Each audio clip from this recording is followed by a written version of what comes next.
मेरा नाम डॉक्टर प्रदीप सिंह डागुर है और मैं एक साइकियाट्रिस्ट हूँ। दोस्तों, मेंटल हेल्थ फॉर ऑल इस साल 2020 की मेंटल हेल्थ डे की थीम है, यानी मेंटल हेल्थ सभी के लिए है, सभी को इसके बारे में जानना ज़रूरी है। एक मेंटल हेल्थ प्रोवाइडर होने के नाते मैं आपको बताना चाहूँगा कि साइकियाट्रिस्ट क्या होते हैं।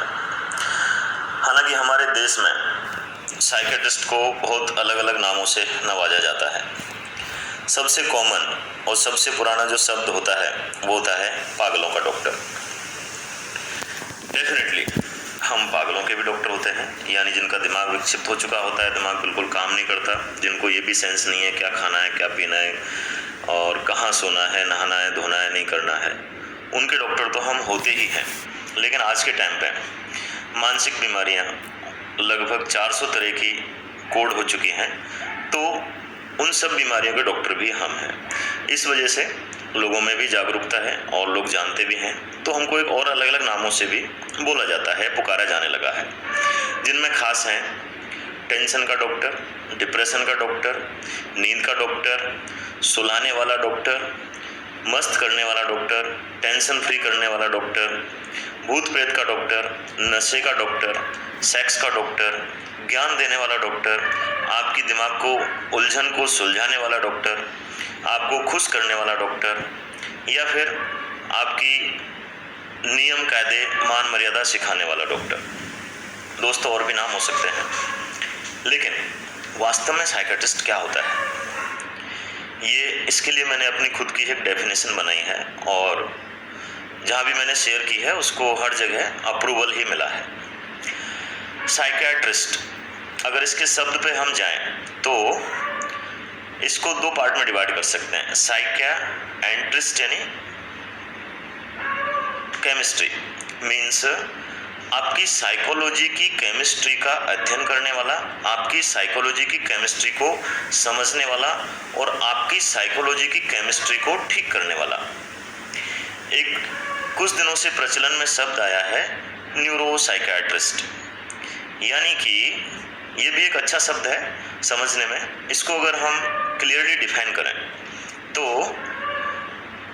बेसिकली हम लोगों को जो बोला जाता था साइकोलॉजी का डॉक्टर, यानी अगर किसी की साइकोलॉजी में कुछ गड़बड़ है, साइकोलॉजी का मतलब होता है हमारा बिहेवियर, हमारे हाव भाव, हमारी विचारधारा क्या है, तो हमारी सोच क्या है, हमारी विचारधारा क्या है, हमारा व्यवहार क्या है, इस सब के पीछे हमारा ब्रेन होता है।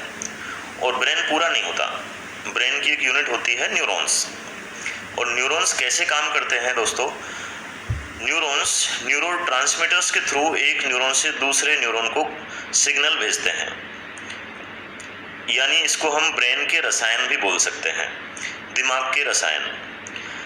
अगर देखा जाए तो लगभग 100 से ज़्यादा दिमाग के रसायन खोजे जा चुके हैं। इसको हम सिंपल भाषा में अगर बताएं तो जैसे पेट के अंदर एक एसिड होता है जो खाने को पचाने का काम करता है, हाइड्रोक्लोरिक एसिड, तो ये एक टाइप का एसिड होता है और ये अगर कम बनता है तो हमारे पेट में बदहजमी कर देता है, यानी सिंपल से सिंपल खाना भी नहीं पचने देता अगर वो कम बन रहा है तो। और अगर ज़्यादा बनने लग जाए तो वो खाने को तो पचाता ही है, एसिड ज़्यादा बनाता ही है, लेकिन वो कई बार पेट की जो लेयर होती है, यानी स्टमक की इंटरनल लेयर होती है, उसको भी खाने लग जाता है, पचाने लग जाता है, उसके अंदर अल्सर और घाव कर देता है।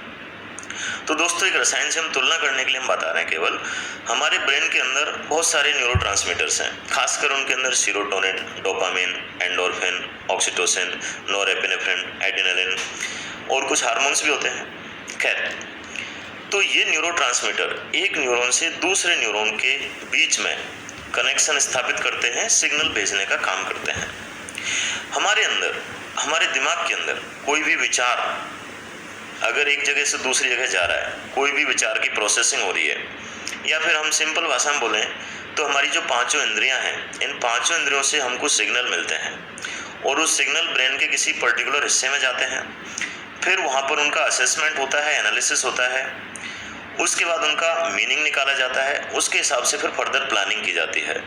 तो यहाँ पर अलग अलग न्यूरॉन्स का इन्वॉल्वमेंट होता है और एक न्यूरॉन से दूसरे न्यूरॉन के बीच में जो ट्रांसमिशन का काम होता है वो न्यूरोट्रांसमीटर्स के थ्रू होता है। अब ये न्यूरोट्रांसमीटर्स अगर गड़बड़ होते हैं तो इनकी वजह से हमारे असेसमेंट, एनालिसिस का, जजमेंट का जो सिस्टम है वो गड़बड़ा जाता है। कई बार कोई थॉट है, वो थॉट बहुत ज़्यादा घूमने लग जाता है। कई बार उस थॉट को हमको पचाना है या ख़त्म करना है, वो ख़त्म नहीं होता है।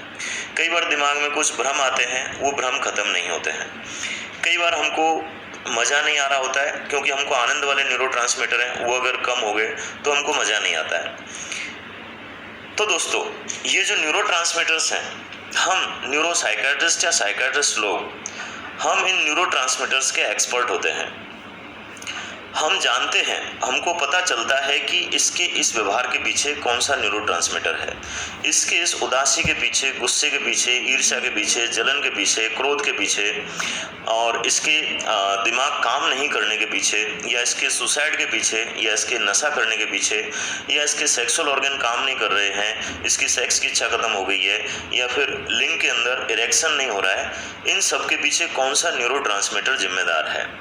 हम उन न्यूरोट्रांसमीटर्स के एक्सपर्ट होते हैं और उन न्यूरोट्रांसमीटर्स को ठीक करने के लिए हम न्यूरोसाइकेट्रिक मेडिसिन्स देते हैं। डेफिनेटली हम और भी बहुत सारे तरीके बताते हैं। मेडिसिन की बात करते हैं सबसे पहले, तो हमारी जो दवाइयाँ होती हैं, उन दवाइयों से ब्रेन के अंदर या तो वो न्यूरोट्रांसमीटर्स का लेवल बढ़ता है, या उनका प्रोडक्शन बढ़ता है, या फिर जहाँ पे वो काम करने हैं, वो काम करने की जगह पर उसकी कंसंट्रेशन बढ़ती है, या फिर जो उसके रिसेप्टर होते हैं जहाँ पर वो न्यूरोट्रांसमीटर काम करता है, उस लेवल पे वो काम करता है। हालांकि ये काफ़ी डीप की चीज़ है और आम लोगों की समझ की शायद नहीं होगी, लेकिन जो डॉक्टर्स हैं, फिजिशियंस हैं, जनरल डॉक्टर्स हैं, वो इस चीज़ को समझ पाएंगे। तो दोस्तों, हमारी जो न्यूरोसाइकेट्रिक मेडिसिन्स हैं, ब्रेन की न्यूरोकेमिस्ट्री को चेंज करके या उस केमिकल के इम्बैलेंस को ठीक करके हमारी साइकोलॉजी, हमारी विचारधारा, हमारी सोच, हमारा मूड, हमारा एडिक्शन या हमारे सेक्सुअल प्रॉब्लम, इन सब चीज़ों को वो ठीक करता है। जैसे कि हम देखते हैं, हमारे पास काफ़ी मरीज आते हैं कि साहब आपने दवाई दी, उसके बाद से अब तो इसको गुस्सा ही नहीं आता, बिल्कुल मस्त रहती है, या ये हस्बैंड है आजकल बिल्कुल कूल रहता है, कंफर्टेबल रहता है, बिल्कुल रिलैक्स रहता है, बिल्कुल शांत रहता है। या फिर कि डॉक्टर साहब दवाई लेने के बाद मैं इतना पॉजिटिव हो गया कि मेरे अब अच्छे अच्छे ख्याल आते हैं, अच्छी अच्छी प्लानिंग आती है। पहले मैं घूमता ही रहता था, इरिटेट रहता था, परेशानी होता रहता था, दुखी होता रहता था। या फिर डॉक्टर साहब दवाई दी, उसके बाद से कान में आवाज़ आना बंद हो गई है, या बिल्कुल जो दिमाग में भ्रम घूमते रहते थे वो सारे कंट्रोल हो चुके हैं। तो दोस्तों, ये दवाइयाँ वास्तव में बहुत वंडरफुल इन्वेंशन है। और जानकारी के लिए अगर बताएं तो 1950 से लेके अब तक न्यूरोकेमिस्ट्री के फील्ड में या न्यूरोसाइकेट्री के फील्ड में बहुत सारी रिसर्च हो चुकी हैं, बहुत सारी अच्छी दवाइयाँ भी आ चुकी हैं। एक चीज़ और बताना चाहूँगा, 1950 से पहले इन बीमारियों के लिए, खासकर जो ये बीमारियाँ होती थी, केवल पागलपन की बीमारियाँ ही जो कहते थे वही बीमारियाँ देखी जाती थी, और उनका इलाज भी ज़्यादातर शौक लगा के किया जाता था क्योंकि इतनी सारी दवाइयाँ नहीं थी।